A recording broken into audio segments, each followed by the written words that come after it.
I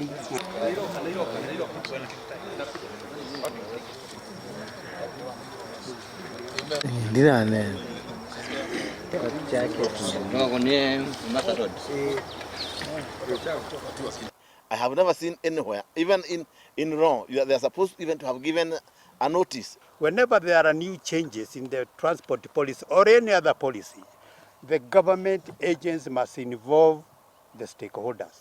Mimi nausa rais wa Jamhuri la Kenya aingilie hii masuala, maana hii ni janga ambapo inakula serikali yake, maana ule mtu anaumia ni Wajiku. Now it's a high time that we need to have a dialogue with the Minister for Interior. He is in charge of transport. The governors that were there were tamper-proof. We don't know what went wrong.